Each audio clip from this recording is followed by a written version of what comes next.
సర్వశక్తుడైన యేసుక్రీస్తు ప్రశస్త నామములో మీకు అందరికీ శుభాభివందనాలు తెలియపరుస్తున్నాను.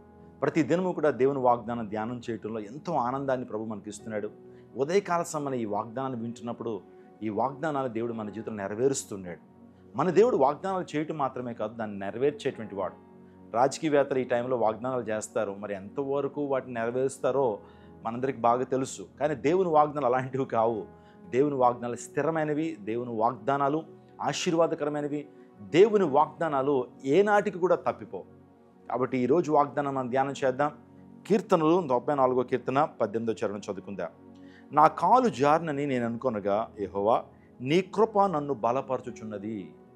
నిజంగా దేవుని కృప మనల్ని బలపరుస్తుందండి. ఈ లోకంలో డబ్బు మనల్ని బలపరచలేదు, అందచందాలు మనల్ని బలపరచలేవు, ఇంకా లోకం నుండి పలుకుబడి ద్వారా మనం బలాన్ని పొందుకోలేం. కానీ ఆయన కృప మాత్రమే మనల్ని బలపరుస్తుంది. యోసేపుని దేవుని కృప బలపరిచిందండి. ఎంతగానో డిప్రెషన్లోకి వెళ్ళిపోవాల్సినటువంటి వాడు యోసేపు. నిజంగా తన జీవితం అన్ని కష్టాలేంటి, సొంత అన్నలు తన్ని గోతిలో తోసేశారు, ఆ తర్వాత వ్యాపారస్తులకు అమ్మేశారు, ఐగుప్తు దేశానికి వెళ్ళిపోయాడు. చక్కగా లైఫ్ సెటిల్ అవుతుంది, చక్కగా జీవితం 4 వేళ్ళు నోట్లోకి వెళ్తున్నాయి, ఆనందంగా ఉన్నాను అనుకున్నప్పుడు నిజంగా ఫొతీఫర్ ఇంట్లో రేప్ కేసు తన మీద పెట్టబడింది, మరలా చెరసాల్లోకి వెళ్ళిపోయాడు. నిజంగా ఆయన కృప యోసేపు మీద ఉంది కాబట్టే యోసేపు ఆ దేశంలో ప్రధానమంత్రి స్థానంలోకి వెళ్ళిపోయాడు. రోజున మన జీవితంలో ఏదున్నా లేకపోయినా ఆయన కృప మీద మనం ఆధారపడాలండి. మన జీవితాల్లో ఆయన కృప ఉంటే చాలు, మనం అన్ని విషయాల్లో కూడా విజయాన్ని మనం సాధించగలుగుతాం. మన జీవితంలో సంతృప్తి కలిగిన జీవితాన్ని జీవించగలుగుతాం. అపోస్తలుడైన పౌలు ప్రభువుని అడిగాడు, అయ్యా ఈ ముళ్ళును నా జీవితంలో తీసేయ్యా, ఈ ముళ్ళు ద్వారా నేను చాలా ఇబ్బంది పడుతున్నాను అయ్యా అన్నప్పుడు దేవాదేవుడు ఆ ముళ్ళును తీయకుండా నా కృప నీకు చాలు, ఆ ముళ్ళును భరించగల శక్తి నీకు ఇస్తానయ్యా, నా కృప నీకుంటే ఆ టాలరెన్స్ నీకు ఇస్తానయ్యా, నొప్పిని భరించగల శక్తిని నీకు ఇస్తానయ్యా అని దేవాదేవుడు ఒక ప్రత్యేకమైన సంకల్పాన్ని అపోస్తలుడైన పౌలు జీవితంలో కలిగి ఉన్నాడు. నీ జీవితంలో కూడా సమస్యలు ఉన్నాయా? కృంగిపోద్దు. సమస్యలో దేవుడు నీకు తోడుగా ఉంటాడు. సమస్యలో దేవాదేవుడు నీ ప్రక్కన ఉంటాడు. సమస్యలను ఫేస్ చేసేటువంటి అంత టాలరెన్స్ని, అంత గొప్ప శక్తిని, దేవుని ఆత్మను దేవుడు మీకు అనుగ్రహిస్తాడు. అందరి బట్టి సమస్యలు నేను కృంగిపోవద్దు. మీకు దీర్ఘకాలిక రోగాలు ఉన్నట్లయితే అది తగ్గట్లేదా? ఎన్నో సందర్భాల్లో ప్రార్థన చేస్తున్నావా, అయినా తగ్గట్లేదా? ఆ సమస్య నుంచి ఇంకా విడుదల రావట్లేదా? గుర్తుపెట్టుకో, ఆ సమస్య దేవుడు నీ జీవితం అనుమతింప చేశాడు. ఆ సమస్యలో కూడా దేవాదేవుడు నీకు తోడుగా ఉంటాడు. ఆయన కృప నీకు తోడుగా ఉంటుంది. ఆలోచన చేద్దాం. శ్రమలు మన జీవితాల్లో కలగటానికి కొన్ని ప్రత్యేకమైనటువంటి రీజన్స్ ఉన్నాయండి. శ్రమ వచ్చిందనంటే మనం ఎక్కడైనా దేవునికి విరోధంగా పాపం చేసినప్పుడు దేవుడు ఆ శ్రమను దేవుడు మనకు అనుమతింపు చేస్తుంటాడు. అంటే శ్రమలు కొన్ని సందర్భాల్లో మనం చేసిన పాపాన్ని నిమిత్తం శ్రమ మన మీదకి రావచ్చు. రెండోదిగా దేవదేవుడు తన కృపను మన జీవితంలో విస్తరింప చేయడానికి ప్రత్యేకమైనటువంటి ఆ కృపను, ప్రత్యేకమైనటువంటి ఉద్దేశాన్ని ప్రభు కలిగి ఉన్నప్పుడు మన జీవితంలో ఆయన శ్రమను అనుమతింపు చేస్తుంటాడు. నేను చెప్పాను ఆల్రెడీ పౌలు జీవితాన్ని. మూడోదిగా శ్రమ ద్వారా దేవుని నామం మహింపరచబడడానికి దేవదేవుడు మన జీవితంలో శ్రమను అనుమతిస్తుంటాడు. యేసుక్రీస్తు ప్రభు దగ్గరికి ఒక గ్రుడ్డివారు వచ్చారు. వచ్చినప్పుడు శిష్యులు అంటున్నారు, అయ్యా ఈ గ్రుడ్డివాడు ఎందుకు గ్రుడ్డివాడిగా పుట్టాడు? ఇతను తల్లిదండ్రులు చేసిన తప్ప, ఇతను చేసిన తప్ప, ఏ శాపభారము ఇతని మీద ఉందన్నప్పుడు దేవుని యొక్క మహిమ ఈయన ద్వారా ప్రత్యక్షపరచబడి నిమిత్తము ఈయన గుడ్డివాడిగా పుట్టాడు అంటాడు. ఏమన్నా ఎందుకు ఆ శ్రమ వచ్చిందంటే దేవుని మహిమ ప్రత్యక్షపరచబడి నిమిత్తము మన జీవితంలో శ్రమలు వస్తాయి. కాబట్టి ఈ విషయాన్ని గమనించండి. మీ జీవితంలో దేవాదేవుడు ఆయన కృపతో మిమ్మల్ని బలపరుస్తాడు. ఈ వాగ్దానం దేవాదేవుడు మీ జీవితంలో నెరవేర్చి మిమ్మల్ని గొప్ప కృపతో దేవుడు ఆవరించునుగాక. God bless you. అందరూ తల్ల వంచండి, ప్రార్థన చేసుకుందాం. సకలాశీర్వాదమునకు కానుభూతులైన మా ప్రభువా, ఈ ప్రత్యేకమైన సమయంలోనైనా నీ మాట ద్వారా మమ్మల్ని ధైర్యపరిచినందుకు నీకు స్తోత్రాలు తండ్రి. నీ కృప మాకు తోడుగా ఉంటుందని మరొకసారి మాకు జ్ఞాపకం చేశారు.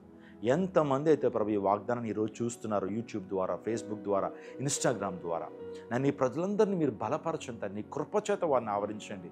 గొప్ప సంతోషాన్ని, సమాధానాన్ని అనుగ్రహించండి. వారి కన్నీటిని మీరు తుడవండి. శ్రమ ఎందుకు వస్తుందో 3 ప్రాముఖ్యమైన కారణాల ద్వారా మీరు మాతో మాట్లాడేందుకు స్తోత్రాలు. నేను ఈ యొక్క లేఖన భాగాన్ని, ఈ వాగ్దానాన్ని చూస్తున్న ప్రతి ఒక్కరిలో మనశ్శాంతిని, సమాధానాన్ని అనుగ్రహించండి.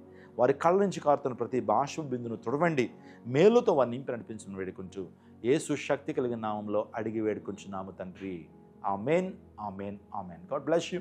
దేవుడు దీవించిన మరిన్ని వివరాలకై మీరు 88860009 కాల్ చేయండి. మీరు ఎనీ టైం మా ప్రేయర్ టవర్ కాల్ చేయొచ్చు. మా ప్రార్థన బృందం మీ కాల్స్ కోసం వెయిట్ చేస్తున్నాం.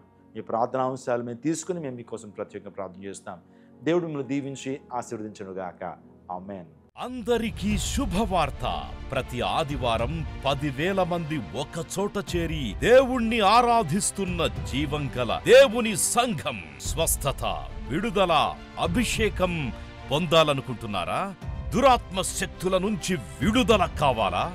ఆర్థిక ఇబ్బందుల నుంచి విడుదల కావాలా?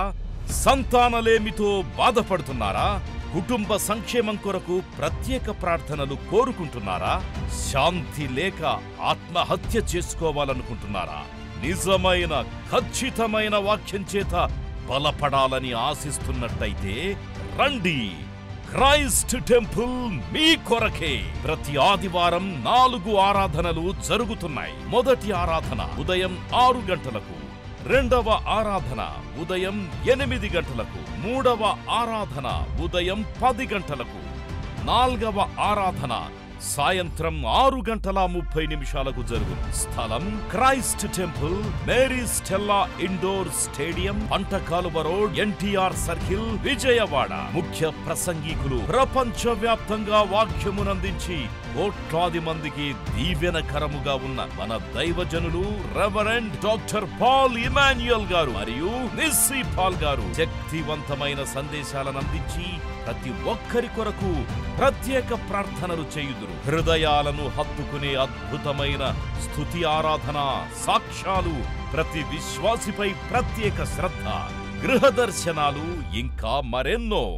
ప్రతి ఆరాధనలో 1000 మంది ప్రజలు పాల్గొంటూ ఆత్మీయముగా బలపడుచున్నారు. పాటలు, ఆరాధన, వర్తమానముల ద్వారా దేవుని ఆత్మీయ కార్యములు అనేకులు పొందుకుంటున్నారు. విజయవాడ చుట్టుపక్కల ప్రాంతాల నుంచే కాక 100 కిలోమీటర్ల దూరం నుంచి ప్రజలు వచ్చి ఆత్మీయ మేలులు పొందుచున్నారు. ప్రతి ఆదివారం హోలీ కమ్యూనియన్ సర్వీస్. దూర ప్రాంతము నుండి వచ్చు వారికి ప్రేమ విందు కలదు. కుటుంబాలతో రండి. దేవుడిచ్చే గొప్ప రక్షణ, స్వస్థత, అభిషేకాన్ని పొందుకొనండి. రండి, మీ దుఃఖము నాట్యముగా మార్చబడును. మరిన్ని వివరాలకు సంప్రదించండి 88 6276 777.